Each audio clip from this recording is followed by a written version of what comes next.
Donna Zalter here, coming from sunny South Florida. I want to talk today a little bit about investment strategies for the year 2022. We are now coming out of the pandemic, at least in Florida, and I know we've been treating it a little differently than other places, but I will say that for all intents and purposes, in South Florida, we are out of the pandemic as such as it was before.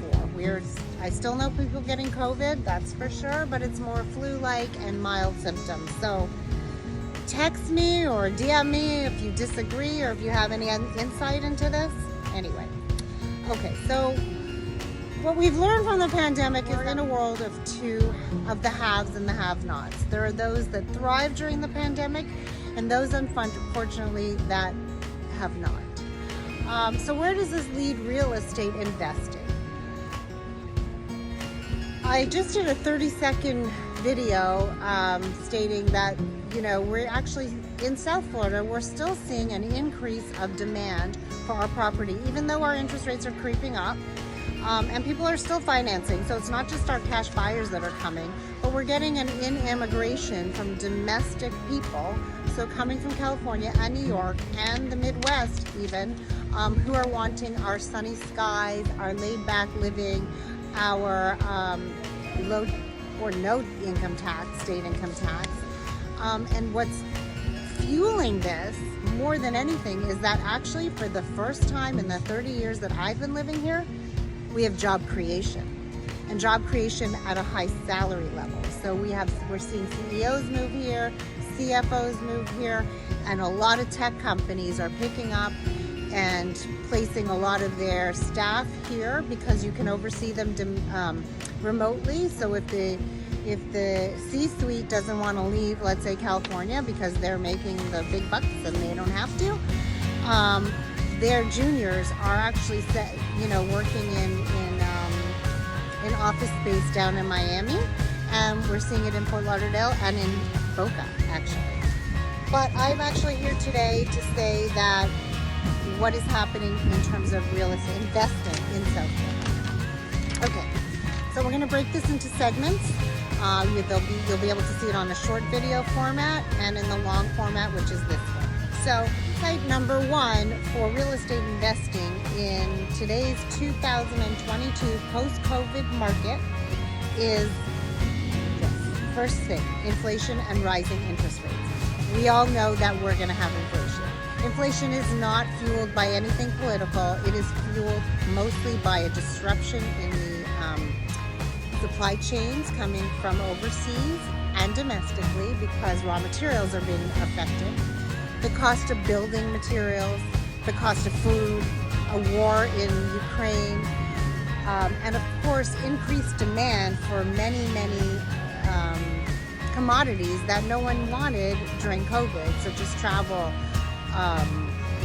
hotel rooms, restaurants, and then we also have that coupled with a shortage of staff. And that is not just due to people giving the people money to stay home because it's COVID. It's actually due to the fact that a lot of these workers, restaurant workers or service workers that were beholden to bosses are now doing independent stuff like Uber Eats, Instacart. So we've lost a certain portion of our employees to that segment of the market. So, let's not forget that consideration. I will say that in Miami or South Florida, our house price have increased year over year. So we're in almost May, 31% since last year. That's ridiculous. So people are talking about, is this a bubble? Are we going to fall flat on our faces in another 6 months? And although I don't have a crystal ball, and I say to all my clients, none of us predicted COVID. None of us predicted a war in Ukraine. There's so many uncertainties about the future. We cannot control the future. But if it all stays the same, we are not in a bubble. And here's why. We have a substantial lack of inventory in the United States of America. That's due to a multitude of factors. One is the uptick of investment of Wall Street investing in single-family housing, and that's a whole other discussion. But it's also due to the fact that builders, after the last crash, stopped building. And we have, I think the statistic is in the United States, we are 8 million homes short. We're behind 8 million homes in production. So we're going to see this trend continue, the experts are saying, for the next 4 years. And the experts are also saying invest in property in the next 4 years because it's going to be your hedge against inflation, a hedge against the stock market, which is softening, and also the demand is there. So the rents are going to be able to be collected. So what does this mean? This means that we're actually never, I can't say never, but we're not going to see property values plummet by any means. There may be a little shift or a little adjustment, obviously that can happen. But I think this, at least in South Florida, this is our new normal. So if you've been sitting on the fence waiting for the market to drop, waiting for sell-off because of a war, we're not seeing that happening. We're seeing people buying at market prices. Perhaps our market is going to slow down. I'm not even seeing that right now. So I thought with the war in Russia and Ukraine that maybe we would see some slowing, but we're just not seeing it. The demand is so strong for our lovely, wonderful lifestyle.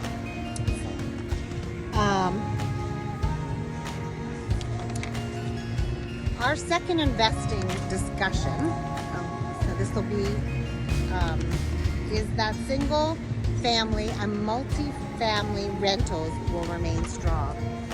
So, unfortunately, because I'm a proponent of, the first-time home buyer buying into the American dream and building your wealth.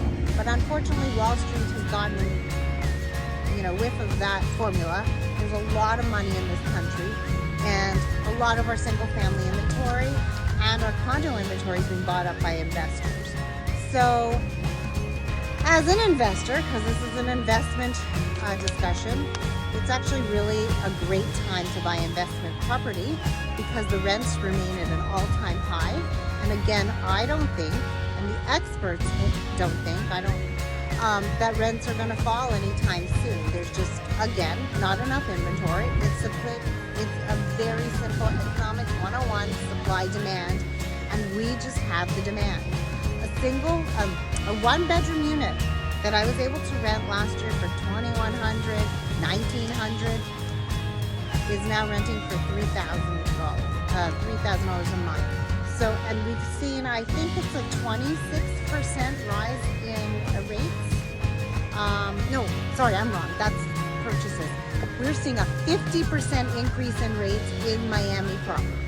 And then all the various neighborhoods around that, it's going to be a little different, but so as an investor, yes, you should buy that unit or that house, even though if it's above market. Don't look backwards, let's look forward. Okay, that's the hallmark of a good investor. Don't look what you could have gotten it for pre-COVID. Look at the market now. Third thing with investing is, according to the experts, the Sun Belt is the place to be. We're just seeing, I hope that our infrastructure can handle all you guys, but we welcome you with open arms. Please come down. Please buy our real estate. Please share with us our wonderful life. And if you're just an investor, well, I have, and all of the real estate agents have, tons of tenants for you because we do have a significant shortage. There is a list. I have the top 8 places to invest in. Unfortunately, Miami does not rank because we are now officially the most expensive place in the United States to buy property. And I will close on that note in a second. But if you are an investor and you do want to do a smart investment, these are the places. 1 is Nashville, Tennessee. 2, Raleigh-Durham, North Carolina. 3, Phoenix, Arizona. 4, Austin, Texas, which I just came back from. That's beautiful. 5, Tampa, St. Pete. 6, Charlotte, North Carolina. 7, the Dallas-Fort Worth area, Texas, and 8 is Atlanta, Georgia. Now, why Miami and South Florida did not make the trend is because we are the #1 most expensive place right now in the United States. However, I'm equating us to what LA used to be because we're just a place where everyone wants to be. So maybe we're not the best investment, but if you have long-term durability, then actually I think it is the place you might want to be. And then you can also, some of my investors are doing this, they're buying now, renting out, so they can hedge against their retirement home in the future.